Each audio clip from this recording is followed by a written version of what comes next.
Meanwhile, the winter session of the Indian Parliament is presently underway, and India's External Affairs Minister S Jaishankar addressed the Rajya Sabha, which is the upper house of the Indian legislature. Now, the foreign minister said that in the India-China ties, diplomatically, India has been very clear with China. India is not looking forward to allow any unilateral change. And if China has built up forces, this is how he said it, if China has built up forces, then the India-China equation is not normal. Listen in to what the foreign minister had to say. Diplomatically, we have been very clear. We have been very clear with the Chinese that we will not tolerate, we will not countenance attempts to unilaterally change the line of actual control, and that so long as they continue to seek to do that, and if they have built up forces which in our minds constitute a serious concern in the border areas, then our relationship is not normal.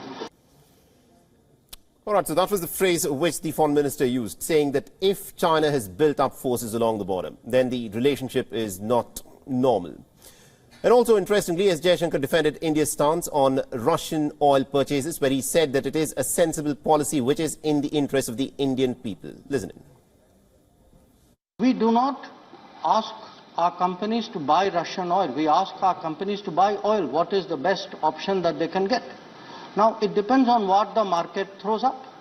If tomorrow the market gives us more competitive options, again, please do understand, it's not just we buy oil from one country. We buy oil from multiple sources. But it is sensible policy to go where we get the best deal in the interest of the Indian people. And that is exactly what we are trying to do.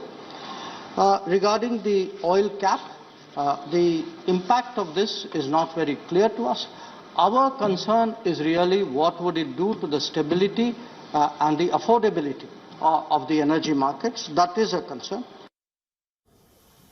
And also speaking about India's foreign policy, S Jaishankar said that the Indian foreign policy is meant to serve its citizens. And the government will do whatever it takes to discharge this duty that the government has got. It is your contention that our position has been in putting the interests of the Indian public first. I plead guilty to it. Yes, I put the interests of the Indian public first. It is my duty to ensure that fuel, fertilizer, food, the Indian public does not pay the cost of some other country's actions or some other region's actions. I think that is the way, in my view at least, foreign policy should be conducted. WION is now available in your country. Download the app now and get all the news on the move.